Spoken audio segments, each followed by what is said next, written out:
खुलुमबाय बड'लेण्ड रादाब नायगिरिफोरनिसिमबो फुंबिलिनि गोजोन हामलायथि बावहरबाय। दिनै 29 मार्च 2025 इं मायथाइनि सानसेनि फानजामुथियाव थानाय राशिफोरखौ फरायथिनो लाबाय। मेष राशि खामानियाव हेंथा फैनो हागौ, देहाखौ लोरबां मोनगोन, जानाय लोंनायाव सांग्रां थानांगोन। वृष राशि जिउनि गोजोननायखौ मोनफुंनो हागोन, थांखियाव सहैनो हागोन, नखराव गोजोन जागोन। मिथुन राशि गोबाव समनि जेंनानिफ्राय बारग'नो हागोन, आंगो लोगोखौ हेफाजाब होनो हागोन, मोजां सम बारहोनो हागोन। कर्कट राशि खामानिया आद्रा जानानै थागोन, गिदिर सुबुंफोरजों सोंखारि जानो हागौ, गावनि गोसोखौ हमथानानै सोलिनांगोन। सिंह राशि बेसेन गोसा मुवा बेसाद गोमानो हागौ, फालांगियाव जेंना नुजाथिगोन, रां दाहार लानो गोनां जानो हागौ। कन्या राशि नखराव रंजाखांनायनि रादाब फैनो हागौ, बिदा फंबायनि गेजेराव गोथौ सोमोन्दो जागोन, अनलायनानै थानो हागोन। तुला राशि साननाय लुबैनाया जाफुंगोन, गोसोखौ गोजोन मोनगोन, साना गोजोनै बारलांगोन।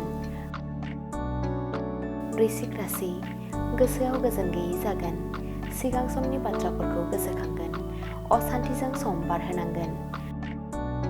धनु राशि देहाखौ मेंनाय मोनगोन, खामानि मावनो हायै जागोन, जानाय लोंनायाव जेंना नुजाथिनो हागौ।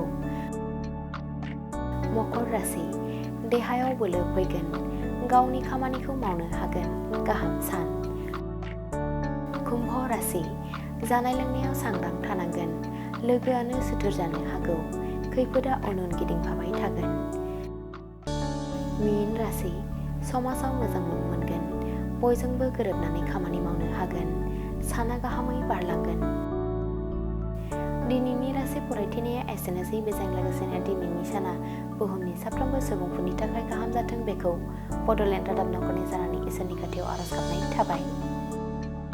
थाखो 5 आरो मेट्रिक आनजाद उथ्रिसार जागोन फरायसाफोरनि थाखाय गोजोनथाव रादाब। गोनांथि आरो मोजां खाबुफोरखौ लानानै गुन गोनां सोलोंथाइ होनो नोंथांमोनखौ नेनानै दङ बड'लेण्ड स्टार एकाडेमि क'क्राझारआ। 2024 इं मायथाइयाव क'क्राझार थिथागुरि समबाय मावख'नि साखाथियाव गोदानै गायसनजानाय बड'लेण्ड स्टार एकाडेमि क'क्राझाराव 2025-2026 सोलोंथाइ बोसोरनि गोदानै मुं थिसननाया सोलिगासिनो दङ। बड'लेण्ड स्टार एकाडेमियाव 6 थाखोनिफ्राय 9 थाखोसिमनि फरायसाफोरा बर' बिजोङाव आरो 11 थाखोनिफ्राय 12 थाखोसिमनि फरायसाफोरा बर' बिजों आरो इंराजि बिजोङाव मुं थिसननो हागोन। बेनि थाखाय आरज बिलाइ आरो पान्डुलिपि बिलाइगासिनो दङ।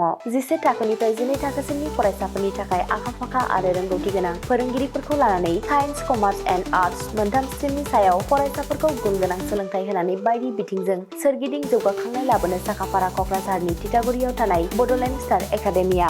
बड'लेण्ड स्टार एकाडेमियाव मुं थिसननोब्ला बाङाइ बेसेनाव मुं थिसननायनि गेजेरजोंनो फरायसाफोरा गाहायाव होनाय माखासे खाबुफोरखौ मोननो हागोन। इंराजि सोलोंनायनि खाबु, साखोन-सिखोन थाखो खथा, बिजाब बाख्रि, BPL थाखोनि फरायसा फरायसुलिफोरनि मुं थिसननायाव 20% मासुल रेहाय होनाय। बेजों लोगोसेनो नोंथांमोनहा JEE नीट आनजादनि थाखाय बेसेन नाङै फोरोंथाय, मान्थलि मक टेस्ट, जिउ राहा दानाय बायदि गियानलु आयदाफोरनि उफ्रा सोलोंफारिफोरनि खाबुफोरखौ मोननो हागोन। हौवासा आरो हिन्जावसाफोरनि थाखाय मुलाम्फा गोनां मोजां जामुं आरो मोजां थाग्रा खथानि खाबु गोनां हस्टेलनि खाबुफोरखौबो मोननो हागोन। बिदिब्ला गोबाव खालामाजासे नोंथाङाबो बड'लेण्ड स्टार एकाडेमियाव थाबैनो मुं थिसननायनि थाखाय सुलाद लादो।